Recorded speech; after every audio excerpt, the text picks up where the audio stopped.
What's up, fight fans? Thank you, as always, for passing by the channel. Much appreciated. Bloody hell, what a response to the Q&A. I didn't expect to get that many questions. Like, honestly, I didn't expect to get that many. So thank you for everyone that's left a question. We're going to try and run through as many as possible.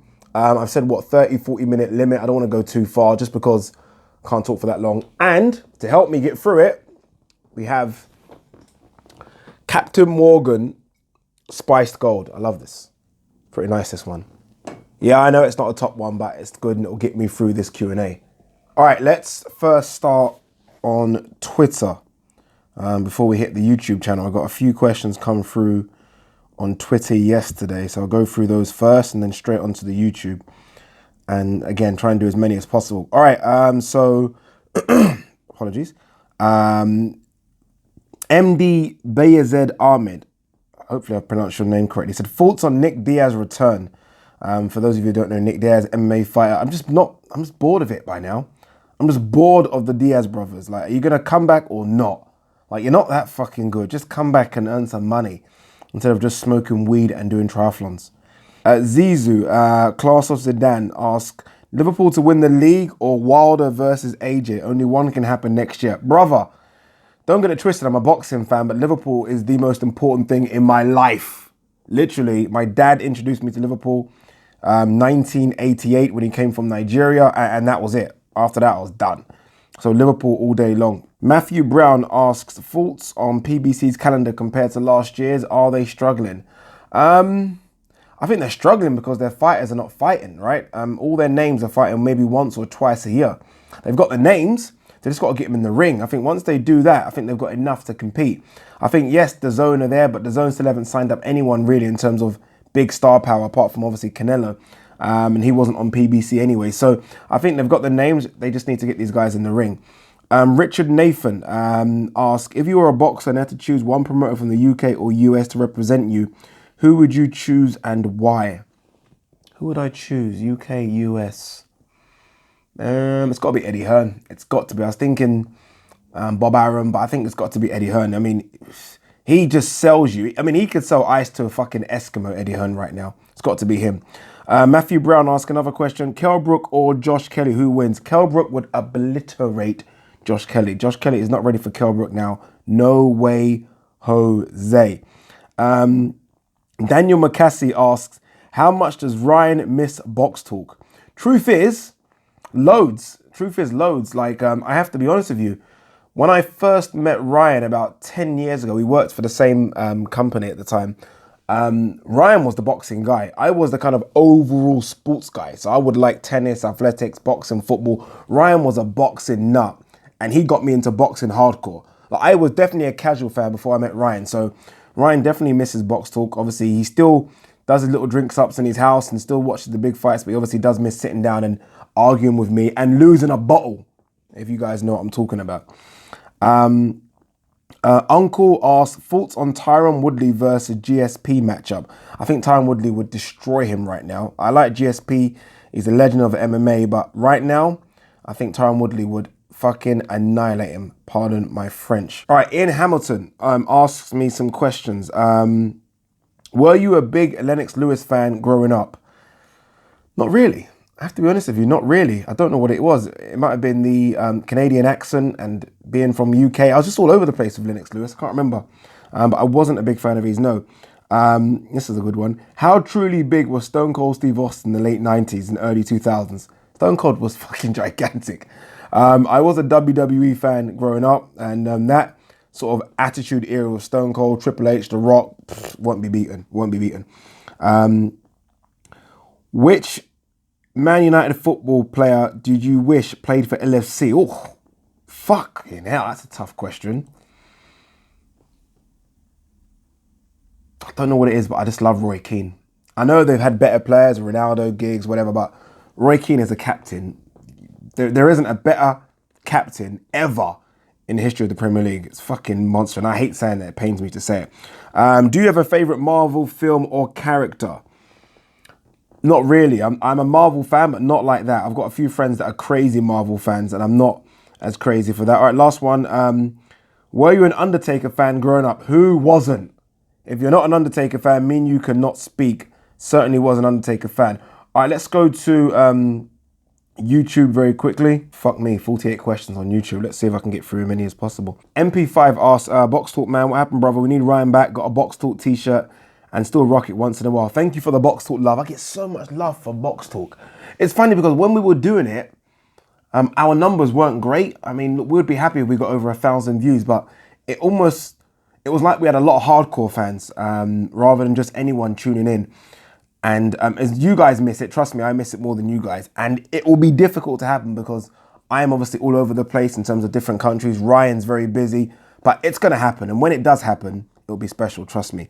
Ryan Omarod asks, Ade, is the WBA regular title still a legit claim to be a world title? Absolutely not, brother.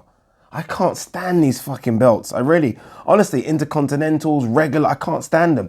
And what I think they're doing is, especially from a UK standpoint, they're almost destroying that development. It used to be English, British, European, Commonwealth, and then obviously a world title, whatever. Now it's like English, WBA, Intercontinental. I don't know how good they are. I need that normal roots to know how good they are. So I'm not a fan of these regular belts whatsoever. In saying that, there are some names that had regular belts, that people seem to forget. Carl Froch had a regular belt, but when he had it, everyone called it a world title. Strange. Richard Ansar asks, do you think Conor Benn can win a world title? Absolutely not. He's in the 147-pound division. He'll get smashed to pieces. Castle View Promotions asks, what do you think of ex-boxing greats who get out of shape? Say a brilliant Sheffield fighter who now eats too many pies, obviously Nassim Hamed is referring to there, or any of the 100 of superheroes who let it all go.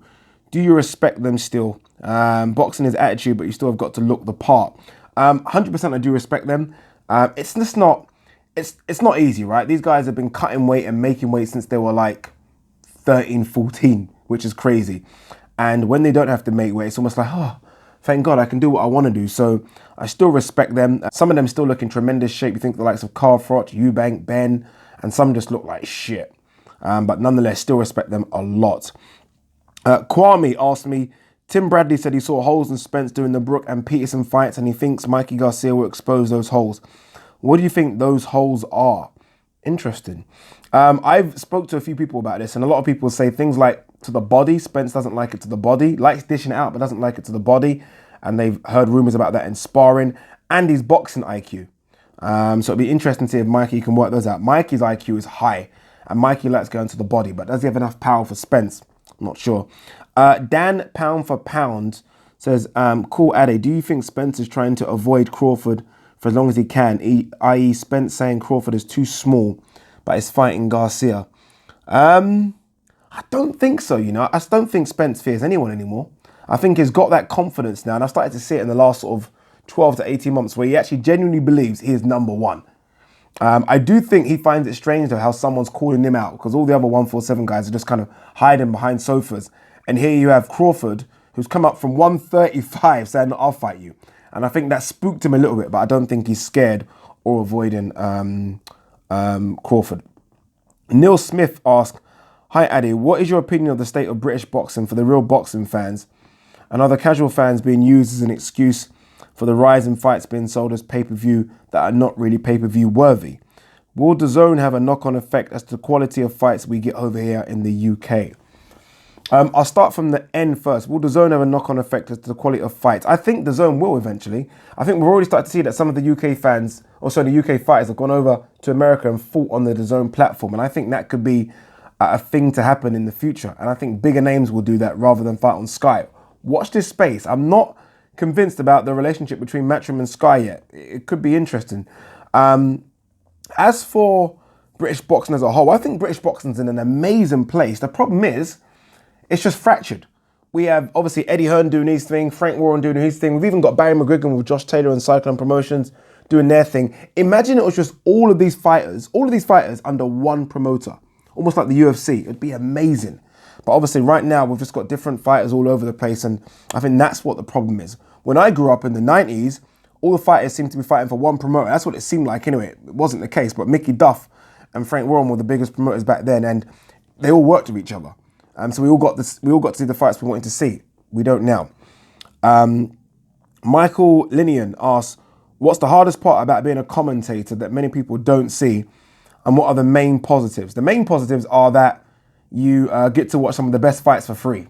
Cheeky, but it's true. And you get paid to do it.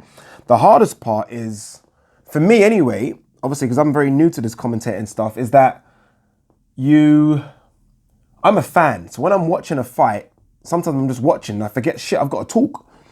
And I also feel like I struggle to break fights down properly, right? There's some guys that are fucking phenomenal. Obviously, Paulie's phenomenal and he'll tell you exactly what's going on.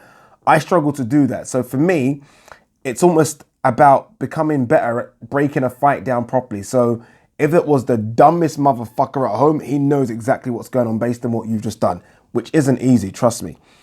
All right. Wasted Bananas, some of these names.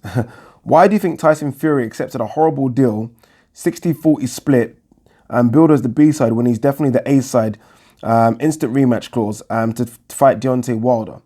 Eddie Hearn met him and offered him fights with Bellew, then Wyatt, then eventually Joshua, which was probably a much better offer. In my opinion, he signed with Fish Eyes because he despises Eddie Hearn, AJ, so much he'll do anything to spite them. What do you think? Firstly, I don't necessarily believe, or I don't even know if it's true that Eddie Hearn did offer him Bellew, White, and then eventually AJ. I think Eddie Hearn, as we all know, chats a bit of shit nowadays.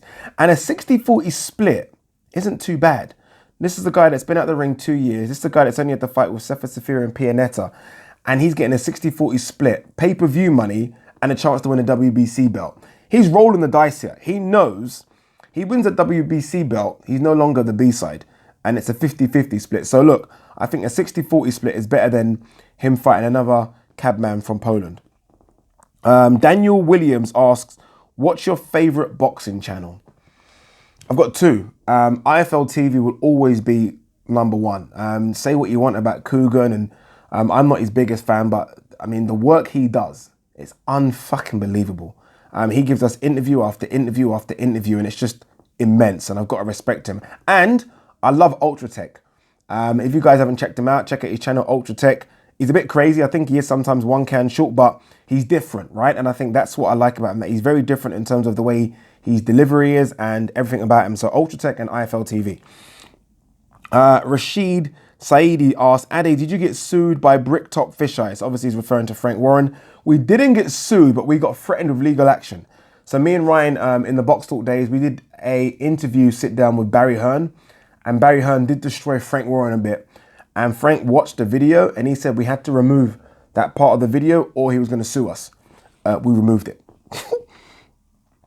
Echo Chamber Infiltrator says, Ade, did Bush do 9/11? I am a conspiracy theorist, but my channel's not been monetized yet, so I'm not even going to answer that question, boy. Blunders 1000. Ketchup in the fridge or the cupboard? It's got to be the fucking cupboard, isn't it? I mean, I hate when people put ketchup in the fridge. It's like when I go to people's houses and there's bread in the fridge. Bread bin. Gotti Box said, who would win a fight out of you and Ryan? Before I answer. Ryan would kick the shit out of me. I'm not even one of those boys that are going to pretend. Ryan's one can short of a six-pack. He would fight anyone. I've got some funny stories to tell about Ryan, but I just don't have enough time right now. But Ryan would win hands down. I'd accept it. Hi, Ade. DMD asks, hi, Ade, what do you think of the possibility of a Ben versus Eubanks 3? Well, it looks like it's been announced, which is just fucking ridiculous. No, I like to remember these guys in their heyday, not now. Yes, Ben still smashes the pads and Eubank looks in great shape, but come on. Not for me. Castle View Promotions asks, sorry to ask you this, but you seem very straight talking. Cheers, my man. What do you think of women pundits in boxing? I'm from a boxing family armchair today, but all of family see these manly, non-fighting, lovely ladies giving their views. I'm a 53-year-old man and can remember Muhammad Ali fighting as a child on his last fights. You can't tell me that most of the ladies at that age followed him as from a juvenile. Or am I a dinosaur or missing something? Yeah, fuck it. I'm just not on it. I'm not on females talking about boxing. Not for me. I know some people are very anti about females talking about football. I'm kind of okay with that. But females talking about boxing, stop it. Alex Turner asks, who wins out of Jarrell Miller versus Derek Chisora? I'll say Jarrell Miller because I think Jarrell Miller is fresher, and I think Derek Chisora is actually done, and I think Dylan White will prove that in a few weeks.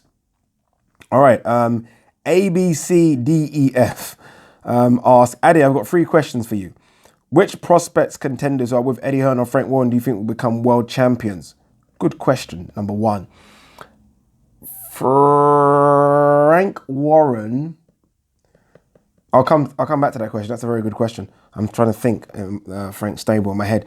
Question 2: who do you think is the greatest cruiserweight of all time? Evander Holyfield, hands down. Who do you think? The number 1 middleweight is after Canelo and GGG? I think it's Andrade, but I don't know. Lots will disagree, but skill-wise, I like him, and Saunders should be highly ranked. After Canelo and GGG, I think Saunders has a very good shout, apart from all this little fucking up he's doing. I think there's like 4. I think Charlo, Jacobs, Saunders, and Andrade are all like together. Honestly, I think all of them are together. It's so close. Boxing Emperor asks, if Fury beats Wilder, would you say he has surpassed Lennox? Only because of where he was mentally and physically. To win the WBC belt in America from an undefeated, feared power puncher like Wilder would be special. Absolutely not. No chance, Boxing Emperor. No way. Lennox, as much as some people give him stick, Lennox is one of the greatest heavyweights of all time. He really is. I mean, you don't have Evander Holyfield, peak Evander Holyfield on your resume. Donovan Razor Ruddock on your resume. Shannon the Cannon on your resume. Even a faded Tyson. He has to do a lot more to take Lennox. A lot more. Joe Mansford asked, Dillian White versus Jarrell Miller. Who wins? White by decapitation. Ethan Wayne asked, what fighter has the potential to make a name for themselves in 2019? Josh Taylor. And I say that because I think Josh Taylor is only known in the UK. I don't think Americans know him. In fact, I know they don't. I think I was watching an interview with ES News. I think I was watching an interview with Ellie Seckback the other day. I can't remember who he was talking to. And they were talking about 140-pound fighters. They didn't even mention Josh Taylor. He has a chance in 2019 to be crowned the number 1 140-pounder in the world. They'll know him soon. Han Azam asks, why are Sky Sports so biased to Amir Khan? Also, why should fans listen to Johnny Nelson when he talks BS all the time? P.S. Love your videos. Thanks for the love, my man. When you say so biased, do you mean against Amir Khan or for him? I think they're a bit against Amir Khan because obviously the Kell Brook Matchroom situation. And why should fans listen to Johnny Nelson when he talks BS all the time? Answers on a postcard, my man. Answers on a postcard. You, sir, have been found wanting. Ade, not on Twitter, so sorry. You already replied to my comment in your last video, but just what message does Joshua and Hearn say if they're not at the Wilder Fury fight ringside? Agreed on this one. I think it will send such a message if Joshua was ringside. What? But Joshua's just not about that life. Joshua is not going to get ringside. And I think it would be fucking immense if Joshua was ringside. It would fucking break the internet. If Joshua was ringside, Wilder knocked out Fury or won, and Joshua just stepped over the ropes. John Cena asked, Ade, do you believe, without naming any names, that certain matchroom fighters are on PEDs? Yes, sir, I do. And I am tempted to name names, but I won't. But I do believe that certain are. Yeah, 100% in fact. Kaiser Koba, old school. It says, what's your all-time favourite fight? Also, you have said Nigel Benn is one of your all-time favourite fighters and inspired you as a young man. If you could see Nigel Benn versus anyone at 160, who would it be? All-time favourite fight, I've got 2. Gerald McClellan, Ben. Fucking war. It's unfortunate, obviously, what happened to McClellan. And Castillo Corrales. What a fight. If you could see Nigel Benn versus anyone at 160, Charlo. Nigel Benn versus Charlo. Fucking hell. Henry999 says this, an unfortunate amount of high-level fighters that have dedicated their entire lives to this sport and their careers with little or no money. I've said this before. As you know, this can lead to a fighter continuing past their best years and exposing themselves to more and more damage for an extremely low reward. It is totally down to the individual to invest their money appropriately, or are their governing bodies not doing enough in the early stage of young fighters' careers in regards to educating them in the financial aspects of boxing? It's a bit of both, right? It's a very good question, this one. Fighters are adults, and I guess they should know how to manage their money a lot better. There's been fighters with, let's just say, less paydays than some of the fighters that earn millions, and they're doing fine. They invested that money correctly. What I do think is that the British Boxing Board of Control should have some sort of, I don't know, some sort of pension for them or something, right? So they should take a lump sum from the purse of every single fight, and once their career is over, give them that money. I don't know, it's just a thought, I'm not sure though. George C asks, would like to know your top 3 African pound for pound fighters right now. Would be interested in the same list for 5 years time if you have a crystal ball handy. Thanks for offering this one. You're one of my top 3 or 4 boxing channels, largely because of the real talk on avoided matters. Thank you, George C. My top 3 pound for pound African fighters would be Heki Butler, Isaac Dogbo, Zolani Tete. I'm trying to think of a fighter that from Africa that will do well in a few years. There's a kid that I've watched a few times called Lunga Stemela. Check him out, very good fighter. Does everything correctly. The only problem is in Africa, they get matched so hard, so early that they kind of fizzle out. And by the time they come over here at 26, 27, they're already done. Fingers crossed, Lunga Stemela gets matched correctly. So by the time he does come over to the UK or US, he's still serviceable and can still put on good performances. Ayed asked me, what is your opinion on Al Heyman? He seems to be above criticism, whereas people always have a go at Hearn. And I look at the job Heyman has done for the UK fighters he has signed, and it isn't impressive. And he seems to not let people like Spence and Davis have fights on other networks. You know what the funny thing is? As much as I don't know too much about Al Heyman, like the rest of us, and I don't hear from him, the fighters seem to love him. He seems to be paying money that just is unreal right now. So he's doing a lot for the fighters that are with him in terms of they must be under crazy contracts. But in terms of what he does for boxing on a whole, not much. Eddie Hearn definitely does a lot more. I think the reason Eddie Hearn gets a lot of stick is because he talks a lot, right? If Eddie Hearn was an Al Heyman type figure, I think people would respect him a bit more. Mr. KWX Ben 1966.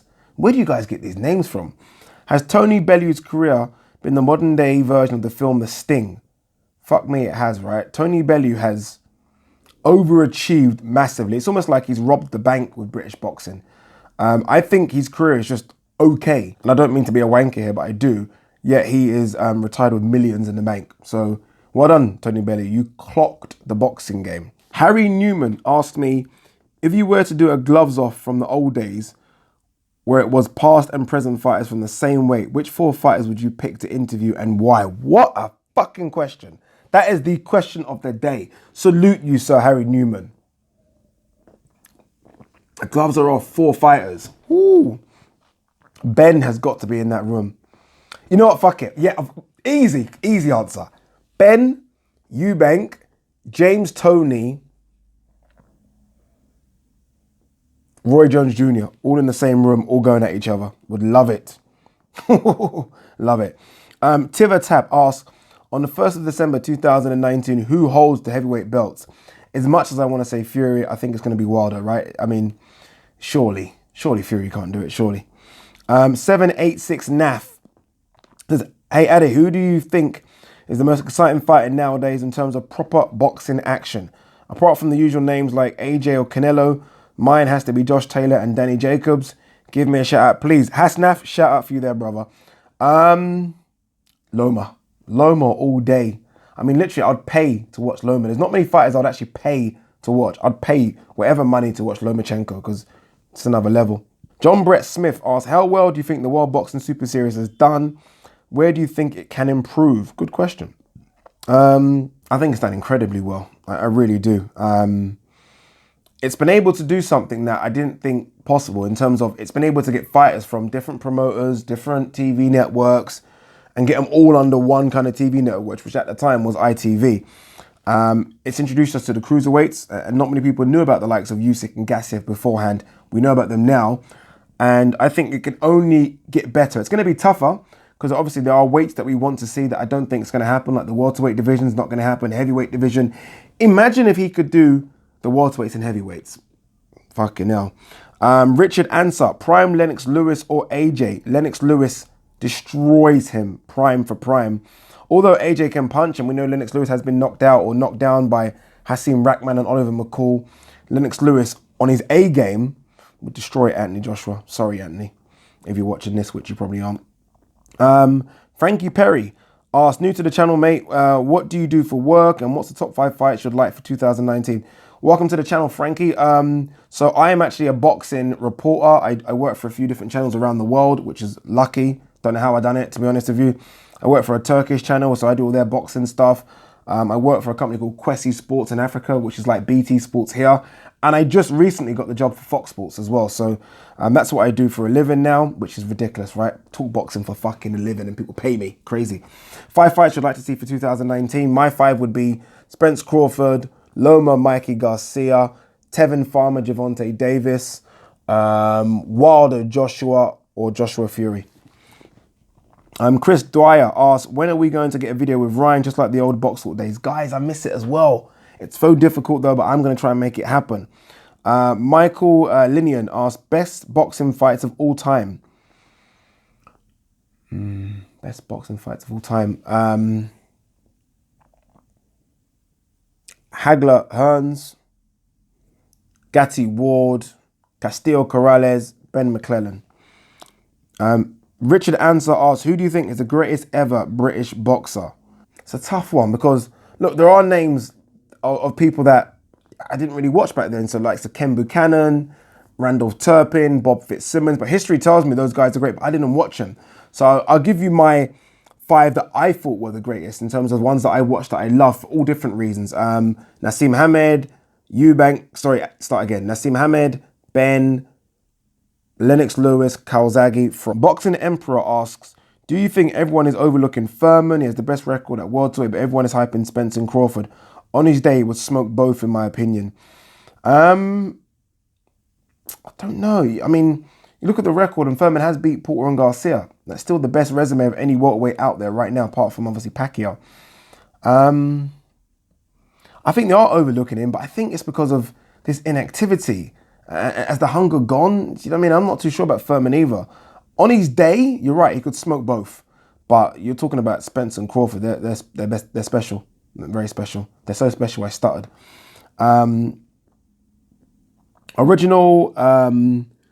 individual asks, what well-known fights have you been to, and do you plan on going to any in the future? Bro, I've been to so many I can't even list. Honestly, I've been to Froch fights, Brook fights, Khan fights, Joshua fights, so many. Even Wilder, I was at Wilder versus Audley fucking Harrison. I was supposed to go to Linares Lomachenko, my fucking US visa didn't come through. Imagine I got press pass as well. Pissed. Sub Skrilla, I like that name. Your 3 favorite active fighters. Loma, Terence Crawford, and I'm still going to stick with GGG because I love him. Sam asked, do you even lift, bro? Come on now. A little something there. Reese Green says, 3 fights you'd like to make realistically. 3 fights I'd like to make realistically. If I could, crystal ball time, like make any fights, it would be Loma Mikey Garcia, it'd be Spence Crawford, and it'd be Wilder Joshua. Come on now. I mean, imagine all that under one pay-per-view. 20 million buys, mate. Kwame asks, what's up with Mayweather and all these weird comeback stories? Is he for real? Is it the money, or is it just stay in the public eye? It's a bit of both. But understand, with Mayweather, he's been in boxing for years. It's been in his families. I mean, all these uncles and dad fought. It's just something he's been doing since he was 10. It's never easy just to kind of walk away and call it quits. Obviously, the money helps. He's going to get paid wherever he comes back, 50 to 60, up to 100 million. And it's to stay in the public eye. Look, Mayweather loves it, doesn't he? So, yeah, a bit of everything, if I'm honest with you. Luke Monington asked, do you think Big Baby Miller could beat any of the top 10, maybe even the top 5 heavyweights? Doesn't beat the top 5 for me. I'm still not convinced of that Big Baby, if I'm honest with you. Top 10, could he beat the likes of Povetkin and Pulev? Parker? Maybe, but I'm still not convinced. I mean, I have him in and around the top 15, but I'm not convinced of him at all. All right, guys, look, there are so many more questions, but I can't begin to answer all of them. So apologies to everyone who I maybe have missed. We will do a part 2 of this, maybe not now, but we'll do a part 2 maybe next week with the questions that I have missed and the questions that are going to keep on coming in. But fingers crossed you enjoyed it. Fingers crossed I answered a few questions as honestly as I can. I enjoyed it. Thank you for all the questions. Thank you for everyone for coming through. Peace.